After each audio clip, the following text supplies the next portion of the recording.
What are you doing? Hey, babe. Oh, I'm setting up for the podcast. Remember, I get to do the podcast today.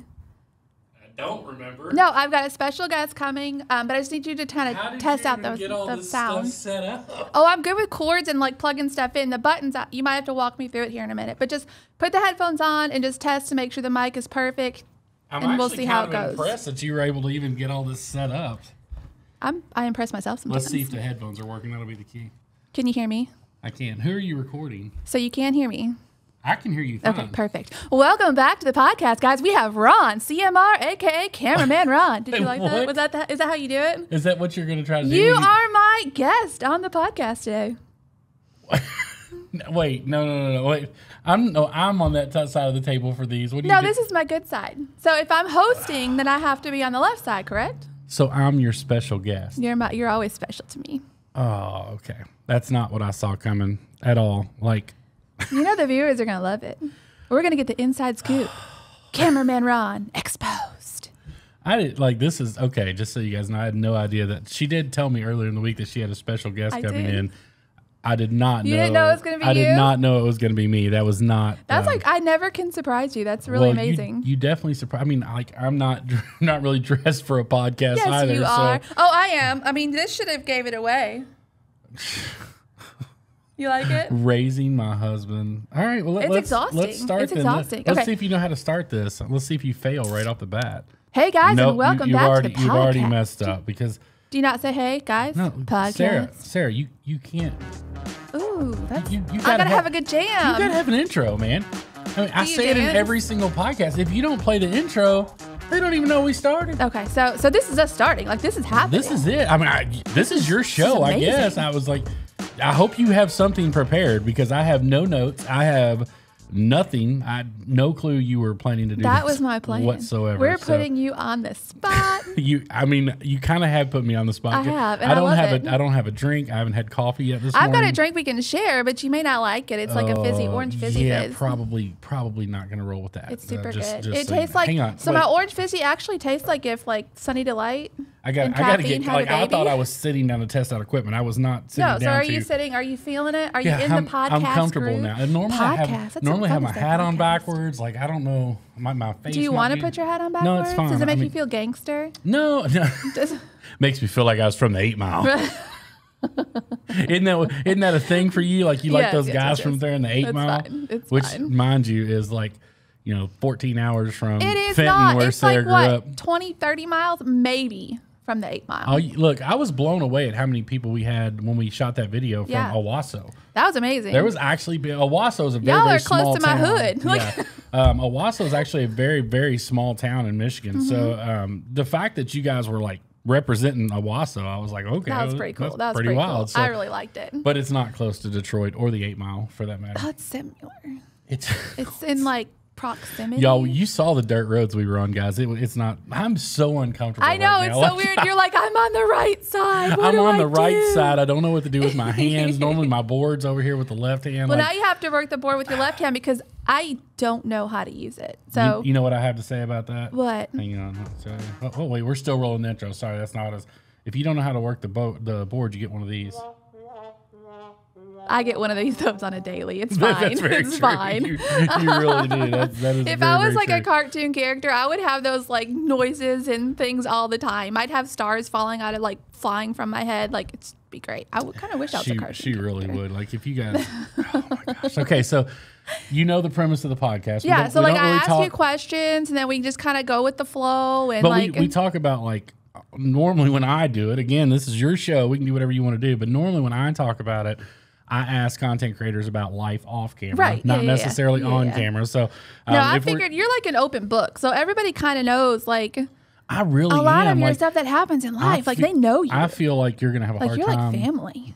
I am your family. You are my family. I feel like I'm gonna make out with this. This is weird. I feel like I'm super close to the mic. Well, you don't have to be quite that close, but you can't be back in the back of the room. Yeah. So this is I feel like it's gonna be a tough. I hope you're very well prepared because I feel like it's going to be tough for you to ask me stuff that they don't already know. Okay. Maybe you can. I don't know. It's just. Well, let's start with that. Ron, Do you want me to keep up with the voice, or should I just like talk normal? I think you should talk normal. Voice. Yeah, we don't need a sexy podcast voice from the PYT. I think sexy? Thank you. Everything you do is sexy. You know this. I love you. Okay, so you're the prettiest person that's ever hosted this podcast. That's true. By hands down, like not even a question.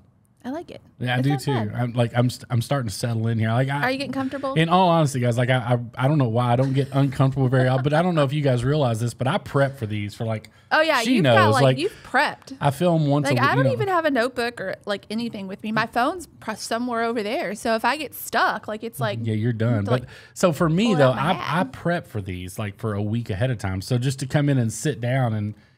Just kind of at the mercy of what I don't know what we're going to talk about. The mercy of the PYT. Of the PYT, that's right. So I guess fire away, and I'll try to get as comfortable as possible as we move through this process today. Since you are an open book, and we know quite a bit about what's happened in your life, within the past 5 to 10 years. Golly, stop. Did you just tell the host to stop? Yeah.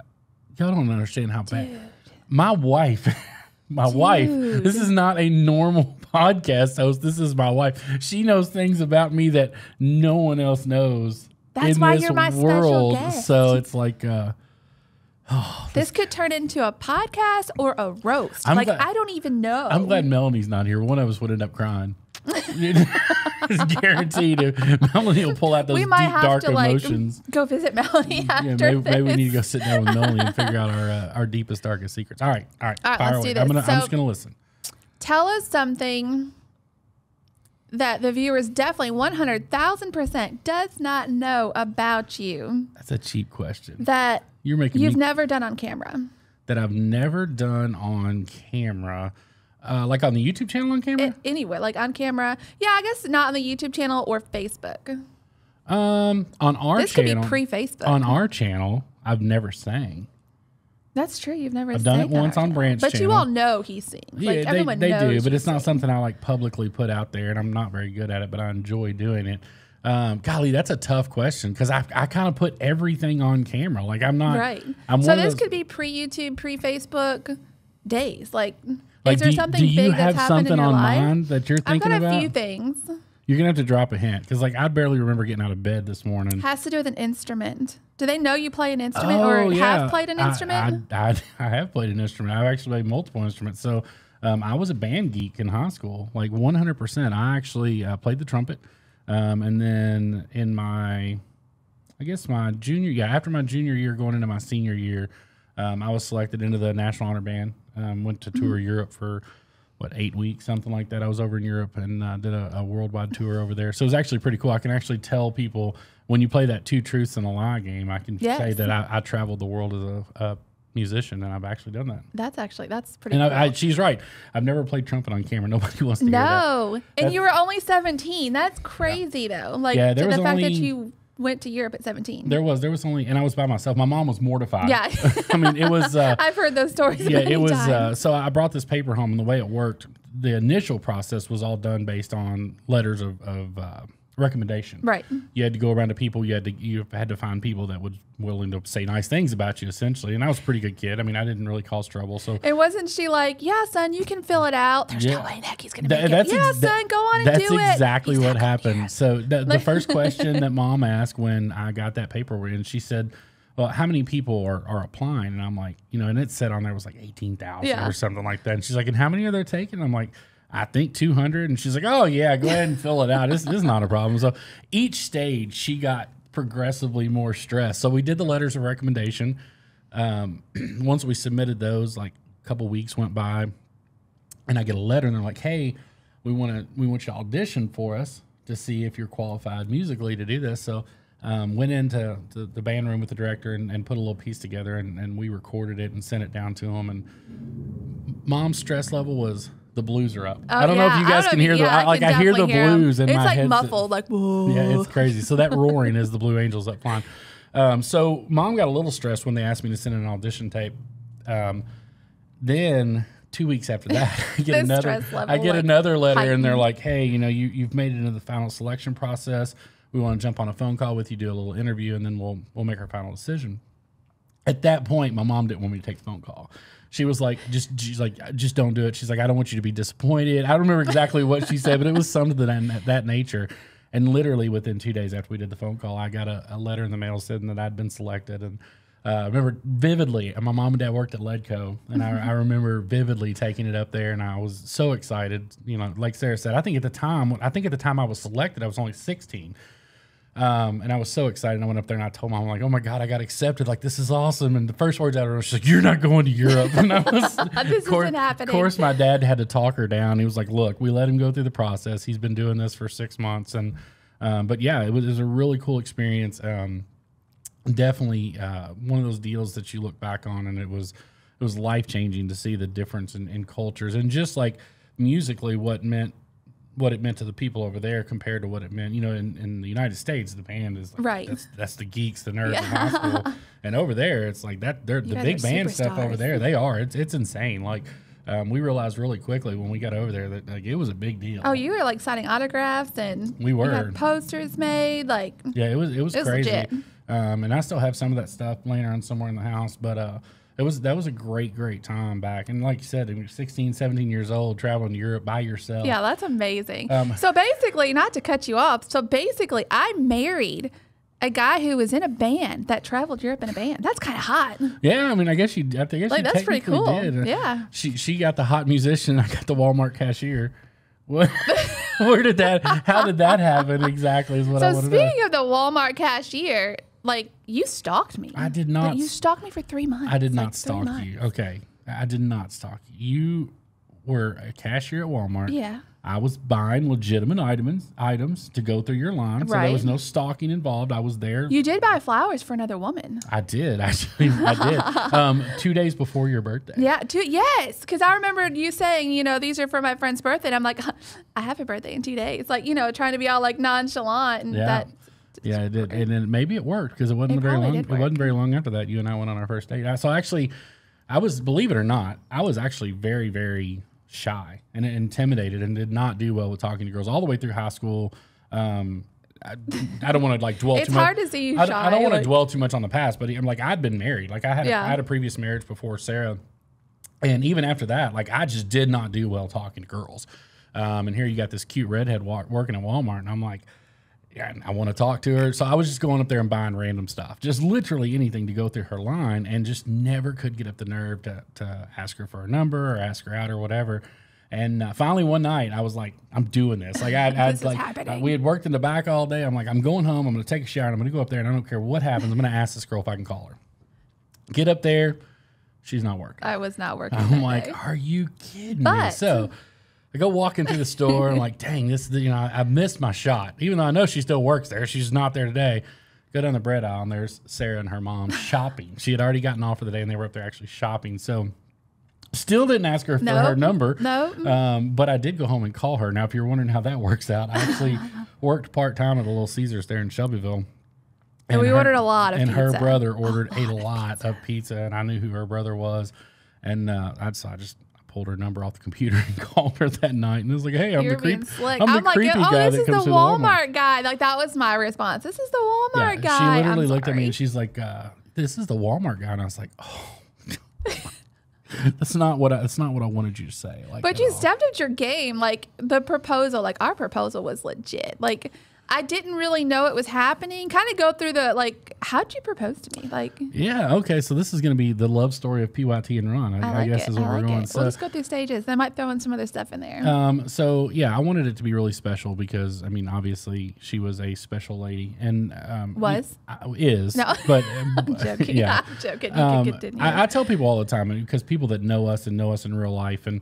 They'll say, do you regret your first marriage? And I don't. I really don't, if I'm being 100% real with you all, because, and this is not a knock on that person, but she did make me understand what a wife should and shouldn't be. And I think if I hadn't have had that in my life, but with us being as young as we were, I don't think I would have appreciated Sarah for what she was. She really is an amazing wife, an amazing mom. And that allowed me to really, I think you take that stuff for granted when you're younger. And being in the situation that I had been in. And again, I don't want to make it sound like I'm bashing anybody. I'm not. We both had our faults in my first marriage, so I'm not like pointing fingers or anything like that. I'm just stating there were things that went on in the first marriage that I saw really quickly was not right.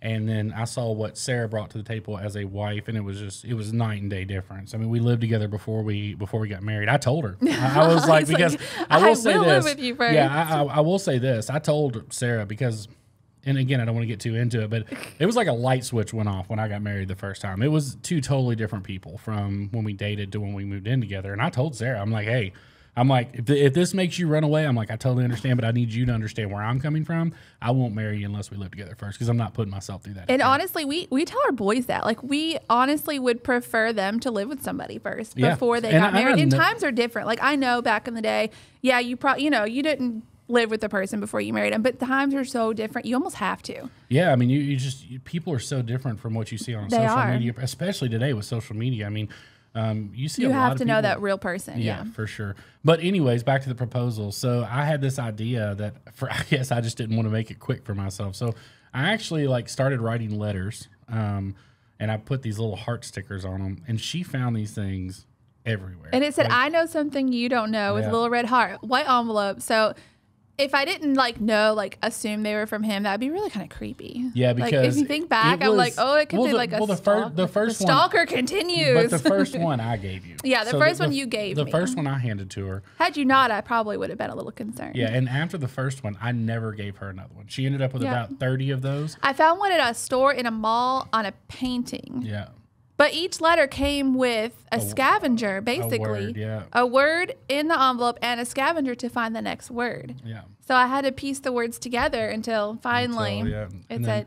And then I ended up doing it in our living room. Yeah. Like I got down on one knee right now in the living room one night. And that's where I wanted it to be. That Sarah and I had moved in together. We had made a home together at that point. And just once all the letters added up, I mean, I think she had kind of started to put it two together. She knew what was happening, but it was still a pretty I just cool didn't know when or it took how. A month. I mean, it took a full. Your proposal lasted. It was a while. Yeah, I was down though. It was fun. Yeah, it was. It was really a good time. It was not a bad proposal at all. So, aside from us getting married and all that fun stuff, everybody knows that we've been married 20 years. So you stuck with me. You kept me. Yeah, I kept you. That's fair. That's a feat all in itself to put up with me for 20 years. So we know, you got started in the wedding industry, into your entertainment world. How did you get started? Some people know, some people don't. This is a really fun story. Yeah, so I guess my entry into the entertainment world, so to speak, was I loved to do karaoke. Literally, I mean, golly, from the time I was old enough to get into bars, me and my buddies, we were hitting karaoke bars a couple nights a week, and we would sing. And we just happened, I tell you who it was. It was Lucy Nethery.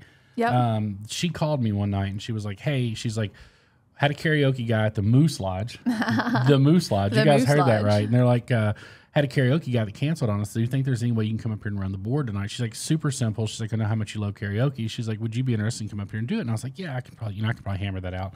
So I went up there, ran karaoke that night. And did it a couple more times after that. Everything went fine, nothing extravagant or mind blowing, but everything went well. And they had called me in a couple times. And I told Sarah, I was like, I think I'm going to buy some equipment. I'm going to start a karaoke business. And she's like, you're going to start a what? And then I'm like, where? Where are you going to start? Where are you going to start a karaoke business? I was like, I'm just going to go around to local bars and see if they want to have karaoke. So I went to a place in Shelbyville, Kentucky called Bungalow Joe's. Joe Bishop's the owner. He still owns the one in Louisville. The one in Shelbyville's not there anymore. And I told him, I was like, hey, man, I want to come up here and I want to set up karaoke for you. And I'll do it for free. I was like, if you'll just let me come in and do it one night, I was like, I'll do it for free the first time just to see if it works for you. Joe later told me later on in our relationship, Joe and I are still great friends today. He said, he's like, I went home and told my wife, he's like, we're going to do karaoke in Shelbyville Friday night. He's like, but I'm not expecting much. He's like, because he offered to do it for free. Must not be very good. Yeah, he was like, must not be very good. So we went up there, and I'm going to tell y'all right now, we put on a show. Oh, yes. We had friends come. We made sure the house was packed. It was a packed house. I had a couple ringers that I brought in. Chris Berkman was there. Amazing singer and dancer. Susie Lexo was there. I brought in a couple ringers that could really sing too, of friends of mine. And Joe called me the next day and he was like, it took me about 30 minutes of your set to realize that you didn't do this for free because you weren't very good. He said, you did this for free because he said you knew after about an hour in this place that you was going to be able to name your own price, didn't you? I was like, that was the hope. So after that, we went for the next 4 years. We did karaoke multiple places, but we were steady. We were mainstays at Bungalow Joe's in Shelbyville and Louisville. We did live trivia. And I guess I'd been DJing karaoke about a year, and I had a girl come up to me at Bungalow Joe's one night, and she actually worked with my mom and dad previously at Ledco. And she's like, hey, I want you to DJ my wedding. You're like... And I was like... A wedding. I still... Jennifer Waits. I mean, I still remember her vividly. And she said, I really want you to DJ my wedding. And I'm like, I'm like, I'm not really a wedding DJ. And she's like, well, I'd really like for you to do it. So we got everything worked out. I charged her next to nothing. Yeah. And we did her wedding. And there was about 4 people at that wedding who called, and they were like, hey, we want you to DJ our wedding. I'm like, guys, I'm not a wedding DJ. And this just kept going and going and going. And that first year we did 5 weddings. That I can't remember what year that was, but we ended up doing 5. The next year I DJ'd 53. Yes. So you went from, no, I'm not a wedding DJ to, I'm a wedding DJ. Yeah, it was like the light bulb when I was like, I guess yes, I'm a wedding DJ. I guess I'm a wedding DJ because that's what we're doing now. And then it became a very, very successful business for us. That we're very, very blessed to have that come along and be able to start our own business and work for ourselves. That's pretty amazing. Yeah, and we're still in the wedding industry. Well, we're slowly phasing out. We're slowly. We actually phased out the Kentucky DJ portion. So you saw, he told you how that started, and that has actually came to an end in Kentucky. Yeah. So I put a post on the Cameraman Ron page the other night. I really hadn't even thought about it until I got to that wedding, but it was the wildest thing because we sat down. Or I sat down. Sarah wasn't there. Sarah was actually down here. I was actually working with Gina at a wedding up there. And Gina was videoing, I was DJing. And I look around, and I kid you not, there's like 10 of our former couples there, whether we DJ'd for them or whether we videoed for them. It was kind of like you were talking about. It was very nostalgic having it was because all it was those some past of our brides there. It was some of our like much older brides like that had been married for 7-8 years. Yeah. All the way up to Emily Ann Zapata was there, which was a wedding we did 3 weeks ago. Yeah, very So they were staggered out. So I took a pictures with a bunch of the brides, and I put them on the Cameraman Ron page, and it was nostalgic because it really did feel almost like I put on there that it felt like I was wrapping up a book I've been writing for like 9 years. It was crazy. So it really was. It was that was a huge part of our life. And I said in the post, there will always be a piece of my heart in Kentucky. Florida's definitely home now, but we've had some amazing times and made some great memories up there in the wedding industry for sure. So. I totally was not prepared. So I have some more questions. I promise I do. Where do you see yourself? We're going there. We're going there. Taco Bell. If you're going to say in 30 minutes, I wasn't going to say in the next 30 minutes. Taco Bell. Where do you see yourself in the next 5 years? So 5 years from now, where do you, CMR, see yourself? Well, I'll be with you. There's no question about that. You can't get rid of me that easy. So I don't, it's ever evolving, and it's easy to sit here and say, it's funny hearing you ask that question because obviously everybody that I know some of the answer, but there may be some things that you haven't told me. But everybody and what I'm getting at with that, everybody knows that I feel like Sarah and I are like this. You don't look at one of us without the other, and especially in the social media world. Very rarely, do we go somewhere. If she's by herself, where's Ron? If I'm by myself, where's PYT? So we're definitely looked at as a package deal, which I wanted it that way. That was one of my biggest concerns when we changed the name to the Cameraman Ron channel. I was like, no, I don't want to do that because I want you to stay involved, which you have. And obviously, you've built your own brand with the PYT Life stuff and all that. So it is funny to hear you ask me where I'm going to be in 5 years. Hopefully simply with me, because, it's kind of like whatever we decide to do together, we're going to do. And the reason it's tough to say is it's ever evolving. It is. Obviously, I think we will definitely still be in the entertainment industry. I still believe we'll be making these videos for you guys. But it is ever evolving because I'm going to tell you right now, if you'd have told me 2.5 years ago that we would be doing what we're doing today. Yeah. We probably would have laughed at each other. We did laugh. We did. You all don't understand. Sarah and I used to, when we first started getting serious, we've had our YouTube channel for 6 years or something crazy like that. But at the beginning, it's we have a YouTube channel. We're just going to do it for fun. No one can make money or living off YouTube. In the first 3 years, we probably only posted 4 videos. Yeah. And it was Because we really didn't know how or what we were doing. Yeah. Then it was just like testing the waters. Florida, we kind of got serious about it. I started making some more kayak fishing videos. I've never said this to you in person. I still don't think Sarah was sold. At the beginning? I don't, like, I was making these videos and she, you know, she supported me. I think it's because I knew the hard work that would have to be put into it to actually make it something. Yeah. But I don't think she was sold at the beginning. Like, I don't think she had this, I can promise you this. There was not this time from the beginning where I was like, hey, I'm going to make YouTube videos. And she's like, that's awesome. This is going to blow up for us. Like, she never said that, which neither did I. And we would actually, like, when we actually seriously got really started where we were posting regularly, I'm like, how crazy would it be if we ever got a check from YouTube? Like, right.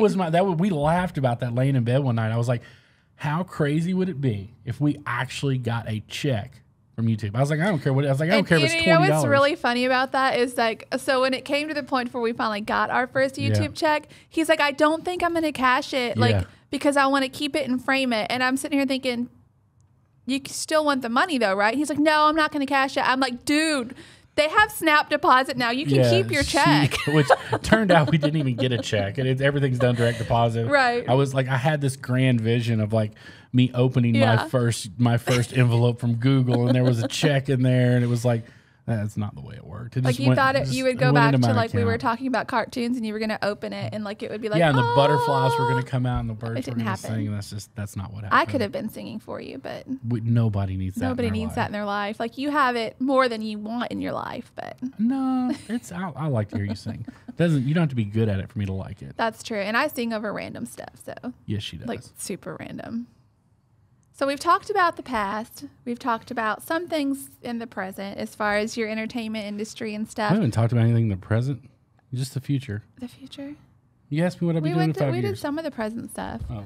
Maybe. I'm sorry. I don't mean to argue with the host. Are you arguing with me? I am. So, okay, let's stay in the present then. While we're here in the present. Y'all see what I have to deal with on a day-to-day basis? Y'all are getting the real life stuff now. This is awesome.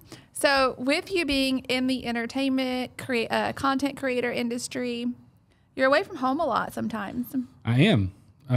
Yeah, I mean, it's a double-edged sword because, you know, this hair is driving I was like, what is happening? It's got one of your hairs is in the podcaster. I'm like a dog. I shed like a dog. It's like it's in there. And I also swallow golf balls. I know when I took that drink earlier, I know they could hear me. Like, I feel bad. Like, as soon as I swallowed it, I was like, okay, I got the hair. You got my hair? Yeah, what was your question? Okay. Sorry. So you travel a lot. You're away from home. How does that make you feel when you're away from home? Does it take a toll on you? Oh, Lord, now we're getting to the how does this make you feel moment. How does this make you feel? Yeah, it's tough. I mean, it is because, and I think that's the part that a lot of people don't see. You take, for the last 12 days before Monday, I was on the road. Didn't get to see Sarah, the boys. I did end up coming home a little bit early because of the whole tent fiasco, but ultimately that was bittersweet. I was glad you got to go home. I mean, it was nice to go on and get home, but I mean, I was literally only here for a night. Got in that night and left the next morning to head back up to Kentucky, and that's just kind of what it takes to make it. Because I've said this before, I really feel like outdoor creation is one of the hardest on any of the platforms because there's so many things you can't control. You don't, I can't make the fish bite. I can't, there's so many things that are just kind of out of your control that you're counting on to make a video on a daily basis. And it's really, really tough to do that. And it does take its toll on you. It's a grind from a standpoint of I'll be gone. There's some mornings where I get out of bed at 4 o'clock. I go out to get the boat prepped. I'm on the water. You get up at 4 o'clock. And Sarah does not get up at 4 a.m. She does not wake up. I'm like, I love you, babe. Yeah, if you guys see Sarah on the Mako at sunrise, I promise you, it was a chore to get her there. Yeah. You just understand she may look happy-go-lucky at that point, but I promise you, before the camera comes on, I'm probably like dead as a doorknob, like mad. I'm not ever really mad. Grumpy, yes. I could go with grumpy. I don't get mad and angry. I get like grumpy sassy. Is that the same thing? It is the same thing. Mad, yeah, that is the exact same thing. I don't think it is the exact same thing. Okay, proceed. But yeah, so but it does take it takes a toll on your body. You're constantly out there and you're on the boat, you're fishing, you're doing all these things that you're just trying to make content. You're away from Sarah and the kids. I mean, when I walked in here just now, you guys, I literally just dropped Chase off to his first day. Don't make me cry. First job. So screen. It was like, you know, you don't, you don't want to miss those moments. And I feel like I have a good balance to where I don't. And I've said this forever. If you're in this industry and you don't have somebody sitting right here beside you like she is, that's 100% supportive, you're done. It'd be very hard. You're not going to make it, or it's gonna have an ill effect on your relationship. Because I can promise you guys, there's been times, and she can attest to this. One, I'm a stressor. Okay, I will tell you guys, so much a stressor. When I post a video, don't talk to me for an hour. You're wasting your time. I can't even talk to him because it literally like. It's gone. And but she knows that now. She knows that if I post a video, don't try to have an important conversation with me for the first hour that video's up, because I'm an analytics watcher, and for better or for worse, I don't post and ghost. You guys see that on there. I'm very involved in the comments section. I respond to you guys as much as I possibly can. But I do stress about it. You know, if that video doesn't perform, and I know, like I know if it's a video that should do well or shouldn't do well. I mean, there's sometimes we put videos together and I'm like, this will be okay. Right. Very rarely am I surprised in a good way. Most of the time it's like I feel like a video should be doing better and I stress about it, and I'm sure I get grumpy and mad. But she knows, just don't even talk to me in the first hour video goes up, because I'm just going to stress over it. I mean, usually unwarranted, for the most part. But her support is unwavering, and it has been ever since we've been doing this. And what I mean by that is there's been times where we would be laying in bed at night, and this is a true story. You can ask anybody around. We do all of our there's 2 times when PYT and I do most of our thinking and planning. Oh, yes. When we're driving in the car. Yes. Those are big brainstorming. Yeah, when we're on the road trips, that's where the biggest majority of our ideas because you sit there and like you've really got nothing on your mind. Yeah, other than just driving. It's clear, and you're just driving, and then that's when things start popping in your mind, and you're like, oh right. 90% of the time when we have ideas or new things pop up on the channels right after a road trip. Number 2 is when we're laying in bed. Yep. That's kind of our time together every day where we kind of decompress. We talk about our day, good or bad, and we this is going to be hard for some of you guys to understand. Sarah and I don't fight. No, we don't. We've had like bickering here and there. Yeah, for sure. Not even, we don't bicker that often either. Like we don't have like knockdown. I could literally count on one hand the amount of knockdown drag out fights, and it's been like, I'm talking like, and it wasn't even that bad. And it wasn't even that bad. It's not even. But I mean, I'm talking where we actually exchanged words, right? Literally maybe 2 times in 20 years, and that's the truth. Like that's not an exaggeration. So we don't have a lot of bad days with each other. Where that turns in, so we don't necessarily do the whole "don't go to bed angry" thing, right?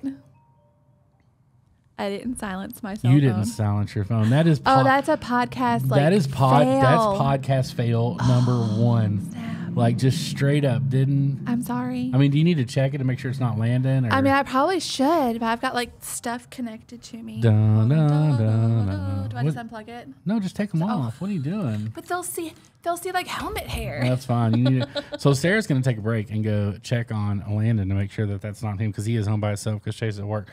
I can't believe you failed that hard. That was a podcast and a mom fail, because I didn't have my phone next to me. Yeah, which I mean, Landon's 12 now. He's fine. Yeah, he's good. And we don't. I mean, he's taller than us. Like he could take anybody. He could probably beat up more people than I could. People would probably think he's a man in there anyway, so it's fine. But as I was saying, so Sarah and I don't really have to worry about the whole "don't go to bed angry" thing. But one thing we do is like, don't go to bed with anything on your mind. So if I have something like processing, I'll always tell her when we lay down, like, hey, here's what I'm thinking.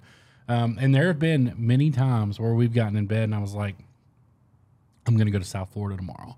And then we're like strategically making this happen. Like, and as we're laying there in bed. And she does. And she's so supportive. And like, there's never been once where I've told her, hey, I need to go to South Florida tomorrow to make a couple videos, that she hasn't been like, okay, let's work it out and figure out what we need to do. And we'll sit down and we'll figure out edits and all that kind of stuff. And I'll do whatever I need to do to make it happen that night or the first thing the next morning. And then it always works out. So that's what I mean when I say you have to have a support system, because there's a lot of times, there's a lot of swerving in this industry. And I think people don't account for that. Very rare. I don't know that I've ever had, other than when we went down and fished with, even that one was spur of the moment. When we fished with Darcy and Puddin'. Yeah, that was spur of the moment pretty much. Most of my trips to South Florida are spur of the moment. I don't do them very often. I think the trip we did this year that's been playing more than any other was out to Oklahoma with Daniel and DJ. but just because we knew we were going to be doing that conference and all that kind of stuff. So that was a lot of fun. But we don't usually plan trips ahead. No, we don't. Most of the time when you guys see me or both of us on the road, it's usually one of those deals where, hey, I feel like I need to do this tomorrow. And I don't know how to, I've told Sarah before, I don't know how to describe it. It's one of those things where it just comes and goes from a creative standpoint, and it's like, you need to do this week. And it's almost like a voice in your head that's like, hey, I really think, and I mean, maybe it's me going crazy because I think about it so much, but it's, I get these feelings like, hey, these videos are going to do well. You're going to be able to be successful. And so knock on wood, so far, we always have. We've done well with those videos, and we've been able to, make that stuff work out and be, beneficial to us. And that's, thanks to you guys obviously watching out there in TV land. So. In the TV land. Yeah. So again, with that, like, how do you juggle still basically working? We still basically work a full-time job in the wedding industry, as well as working full-time as a content creator between YouTube and Facebook and other platforms. How do you juggle that? You get you a wife who does it all. I know. Like, I had that question planned, but then I was like, well, I mean, I could list it, but they kind of know, but they don't. No, and that's the truth. I mean, and I've talked about this on the channel before. Sarah has taken on such a heavy workload, literally ever since we've been doing this. So just so to give you guys the rundown, when we first started videoing, Sarah was still working a public full-time job. I don't want to say real job because what we do is a real job. But she you're making money, it's a real job. Yeah, basically. Exactly. Yeah. But she was still working 40 hours a week at a law office in Louisville. She was helping me video weddings. She was still editing. And then when we got serious about YouTube, you had left Isaac's at that point, I feel like. I had left, because basically when we moved here is when I left Isaac. So she left there 4 years ago, basically. But used to. So the way this used to work, just so you guys understand, we would do a wedding. Obviously, both of us filmed the weddings. We would come home. We would drop the cards. It was like a tag team effort. Like, we would do all this stuff. Most of the editing, I did. Completely. Now, pictures, she's always handled pictures. I've never done anything. I couldn't tell you how to edit a picture in Lightroom if you paid me to. I have no clue. But on the video side, I did 95% of the editing. I dropped the timelines. I went in and refined everything. Well, when we started getting serious about YouTube, and really when I started working with Brant and I was gone more, she took on the role of dropping timelines and doing, just way more stuff than one person really should do. And then I come in and I clean them up. So it is still a balancing act. Let's make no mistake. But because she was willing to take up so much of that load, it really it didn't change a ton for me, other than the fact that I was doing less on the editing side. I'm still working just as hard as I ever was, but I was doing less on the editing side and more on the filming side. Now, I edit all the YouTube videos. I don't ask her to do that. Even hers, when she wants me to, I edit her. There might be sun pop and girly stuff in there. Like, I might want to add a little more B-roll. Speaking of which, the PY, I'm switching roles right now. Oh, no, this is not my plan. The PYT life movement has taken on. It's become something pretty fun and amazing. A life of its own. I mean, it's been cool to watch you grow into that role. So what's next for people? I think since you surprised me, I think now is just as good a time as any to tell the folks at home about what is coming next. Like what? I want you to say it right now. I want you to tell them what we're getting ready to do. You want me to tell them what I'm about to do? I want you to tell them what we're getting ready to do. Is the cat going to jump out of the bag? Right now in the middle of this table. I'm starting my own channel. She is. I am. So we're not going to tell you guys the name of it yet. It's not going to be. It's not going to be PYT Life because we want to make sure. I will still continue that brand within the channel, but I feel like our channel or my channel will embrace everything. Yep. About us right now, and that's all I can tell you. But you guys be watching. Sarah is starting her own channel here in the very, very near future, like probably next Tuesday. Probably. Because when you guys see this, we've got Daniel and him coming into town this weekend. Daniel and DJ will be down, so we'll be spending a little bit of time with them. And then, which luckily, for the first time for ever, I don't think you guys understand how good of a feeling this is. On the day we're shooting this video, I have got every YouTube video loaded. Yes. And ready to go for the rest of the month of October. Dude, it's crazy. And we're super caught up on all of our wedding videos and photos and everything. Like, I don't even know what to do with our life right now. And it is. And it's because, it is because we dialed back. Like, we didn't do nearly as many weddings in July and August this year as we normally do. And we knew we had to, though. Yes, it was time. Because it was getting crazy. Like, our dance between the two of us, like, I call it a dance, like the way we work. It was becoming an insane dance, so we kind of had to slow it down a little bit. Yeah, and I think what people don't realize is you guys, like, and I mentioned this, I think in a live or in a video, we had our 20th anniversary a couple weeks ago. Sarah and I are together. Butter. Yeah, if you haven't seen that, if you didn't see that, it. you need to go back and check that out. It's hilarious. Sarah and I spend a lot of time together, but a lot of that time is work. Yeah. Like, and I know it's partially the same thing because we still enjoy each other's company, but like when I will say when we film YouTube videos together, that's a little bit different because it's always fun. Yeah, that's like, super fun. I feel like that's not work. Like, yeah, well, but when we go do a wedding, yes, we're together for 7 hours, but we're not seeing each other. I mean, she's off doing her video. I'm off. Thing. Like I video. Like if so I have a very creative mind. So if I see something, I'm gone. Like. Yeah. I'm gone. I'm creating something. If I see a vision that I want to happen, I'm gonna go make it happen. Yeah, and I say that all the time, and I tell people because we went through this like early on phase in our business side of things on the wedding business where I was the face of RG1 Productions. When people thought of the company, they immediately associated with me, and we literally spent a whole year between Sarah, Megan, and Gina. I know you guys don't see Megan as much because she started doing her own photography stuff, which we are thrilled for her. We actually just did her wedding a couple weeks ago. MMK photography. Yeah.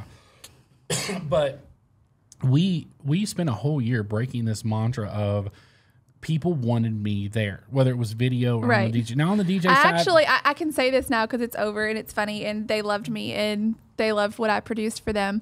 But I showed up at a wedding and the mother of the bride, literally said to my face, I feel like I'm getting the short end of the stick. I was expecting Ron to be here. Yeah. Talk about a smack in the face. Yeah, for sure. And, and my point with going to that is I can assure you, now I do a good job. I'm not saying that, but I can promise you Sarah and Gina are better videographers at a wedding than I am. 1,000,000%. They are 10 times more creative at a wedding than I am. And what's crazy is when I started the videography, basically. Like I wanted to add something creative, not just to the DJ business. Yeah. So it was my idea to start the videography, and like that was my baby. And I think it's funny that and because it was your name on it. It was like it was that guilt by association. It had nothing to do with the quality of work. It had everything to do with they saw the RG1 Productions, they thought of me. And I get that from a DJ side. They're hiring a personality. Right. But from a video standpoint, it doesn't matter. Like and I actually had a bride, or I can't remember if it was a bride or a mom. And she asked me, she was like, I told her, I think either Gina or Megan one was videoing her wedding. She told me, she's like, I want you to tell me which videos on your website they shot.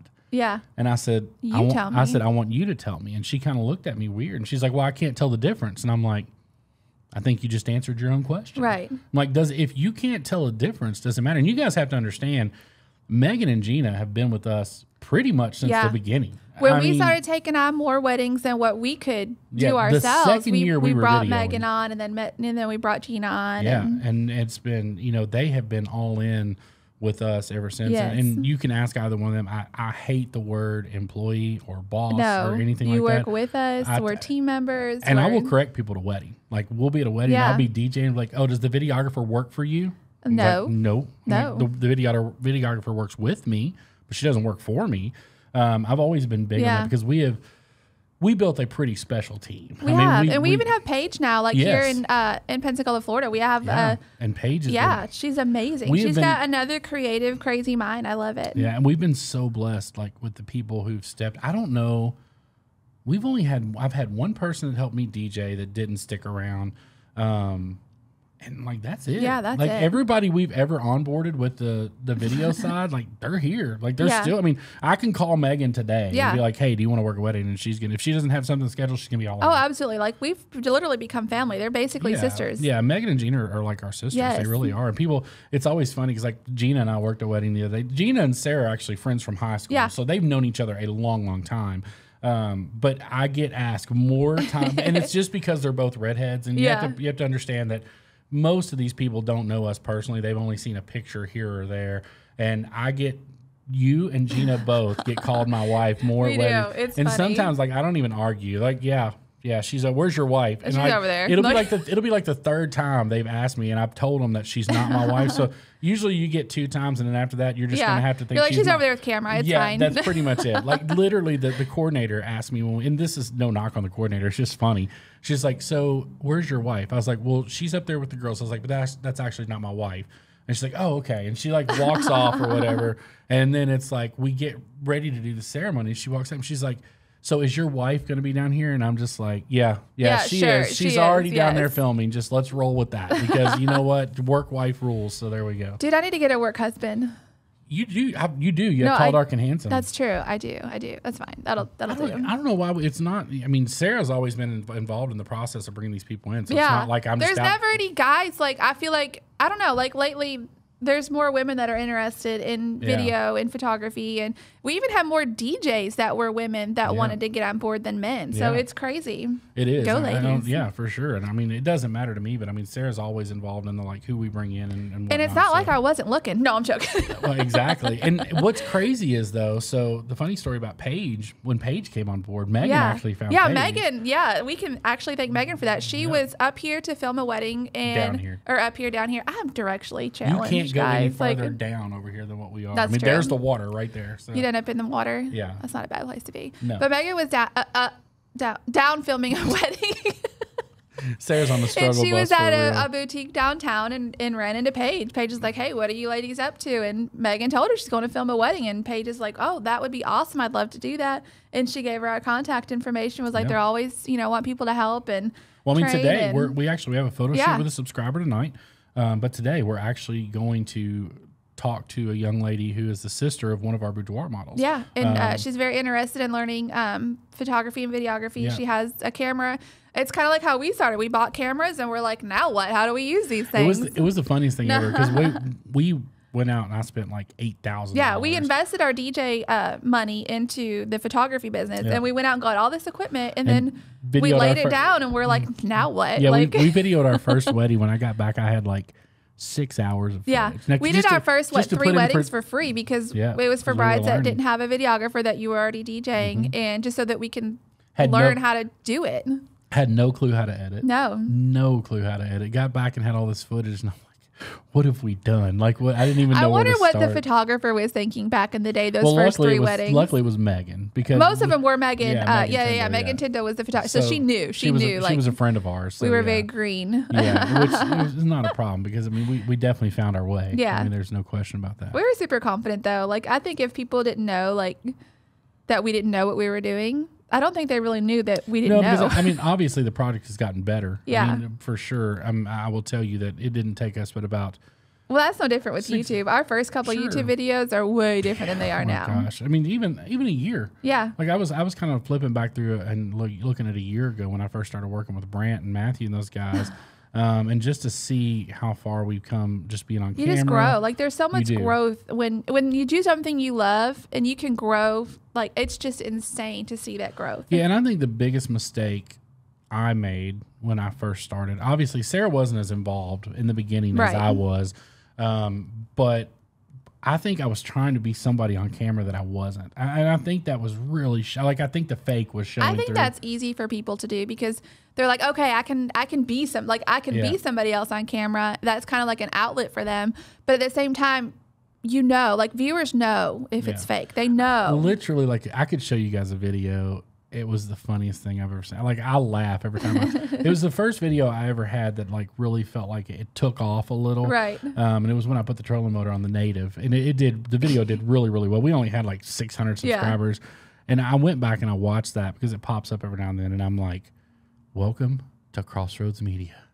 My name is Ron, and today we're going to be putting a trolling motor on our 10.5-foot Titan by, I don't remember who it's by. I love it. And I was just like, what in You're like, what is happening? I used to be scripty. I love to write scripts. I'm like, this is what we're going to talk about. Oh my God, y'all. This is what I'm going to say. Like, and I couldn't do it. Like, I'm like. And look at you now doing an hour-long podcast with not even any notes. Because if I'm reading a script Y'all, it's super fake. Like, you can tell that is not me. Well, and it's very robot-y, very it is, and it comes across, especially on a platform like YouTube or Facebook or something like that. It really does come across as you're being fake.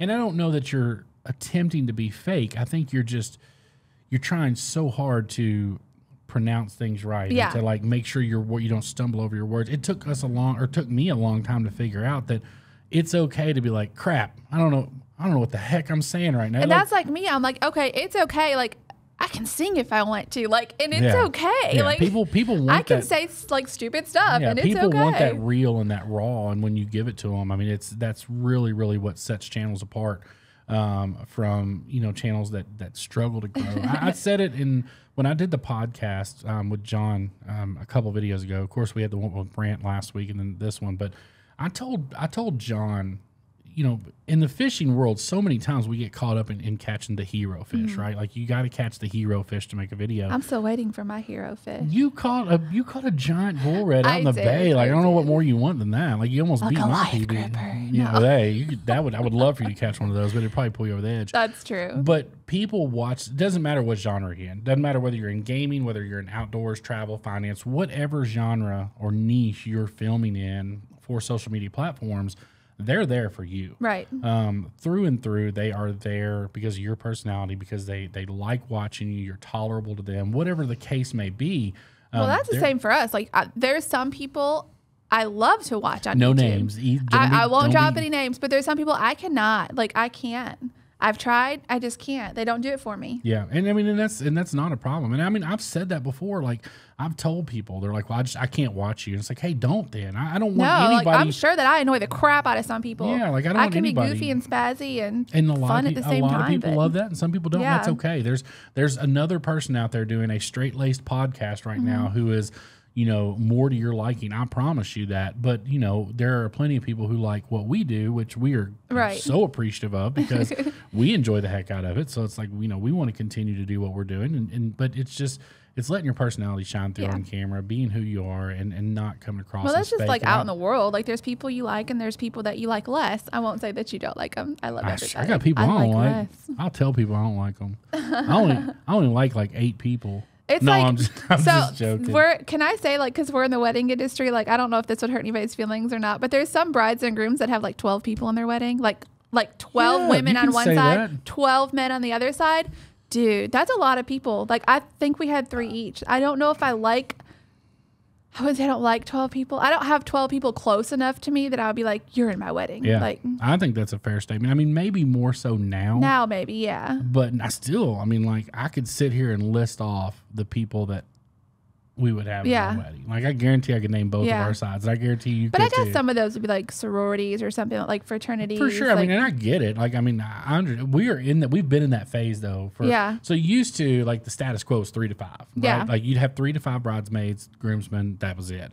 And then 2 or 3 years ago, it started just, like, blowing up. And we started seeing, like, we did one wedding on the beach one time. There was 28 members of the bridal party. Like, I get tickled. I'm like, so what if the groom has, like, these 12 to 14 people on their side and the girl's like, I have only like 6 people.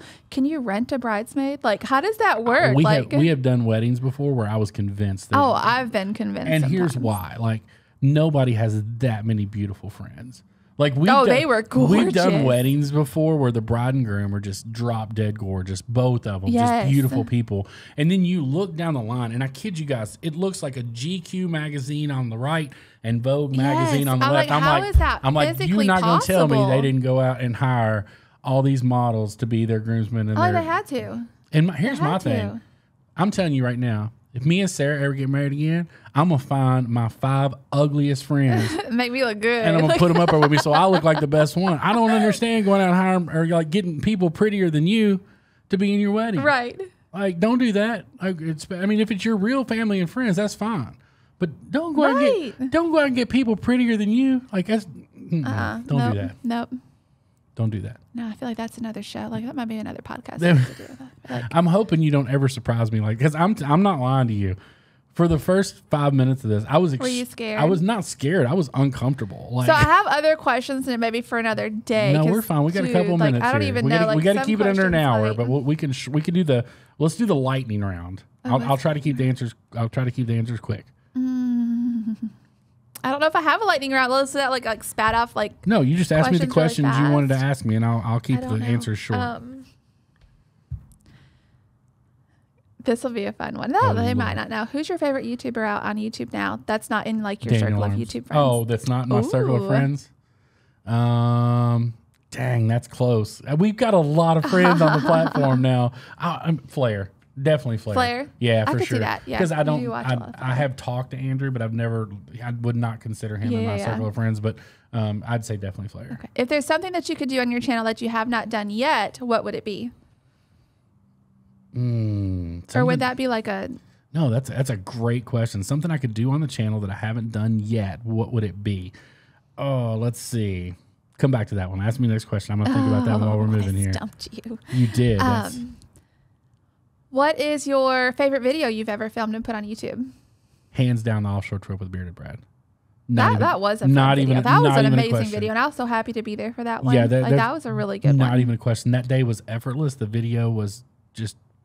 And Eugene was there. Eugene was there. It was like that whole day was amazing. We were with subscribers. We were with Brad. You were there. That was hands down my favorite video we've ever made. That was a lot of fun. Is there any videos that you regret making? Ooh. Yeah, there's plenty of videos I regret making. I think the one... No, you know what? Actually, there's not. Really? I say yes. There's videos that I'm not happy with, but I don't regret making them because I truly believe every video we've ever made has made us better. Yeah. So and we honestly have had intentions on making every one of those videos. Like there is not... Has there been a video that you didn't intend on making, but you made it? The Angry Karen video where they got in the fight at the flea market. Well, that's true. I had no intention of making a video. You weren't even going to film that day, like at all. I had no clue, but when that happened, obviously you got to get a camera out and you got to film that. And the video ended up doing very well on Facebook. And that's why we're so happy that phones now have amazing cameras on them. For sure. So if anything happens, you can just like whip it out. Like I'll never just your phone.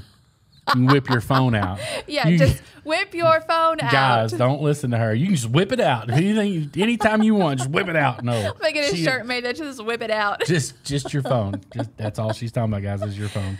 All right. Calm myself.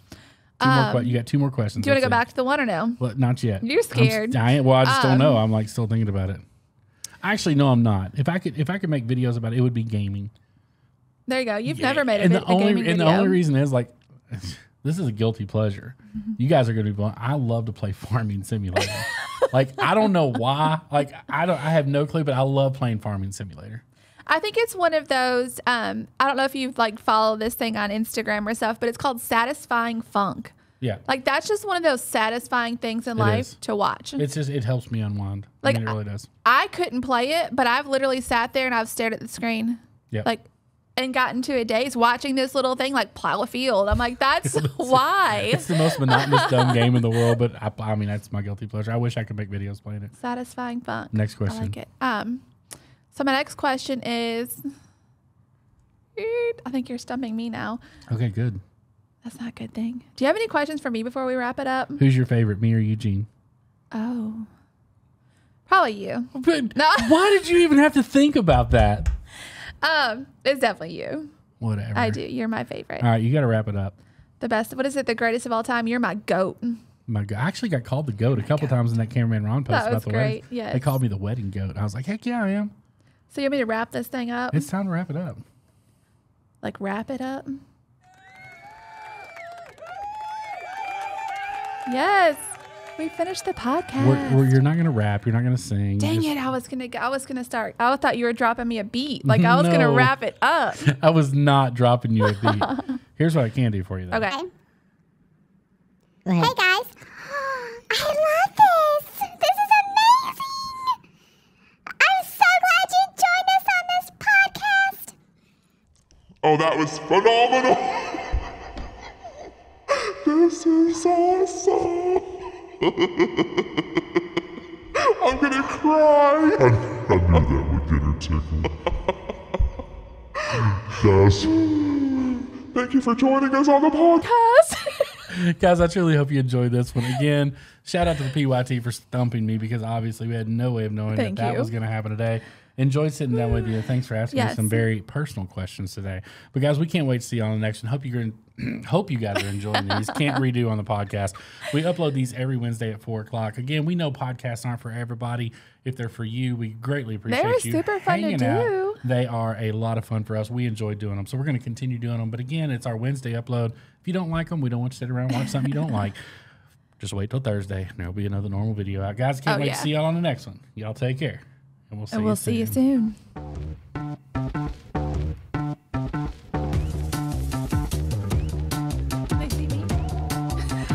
Whatever's wrong with you is no small thing.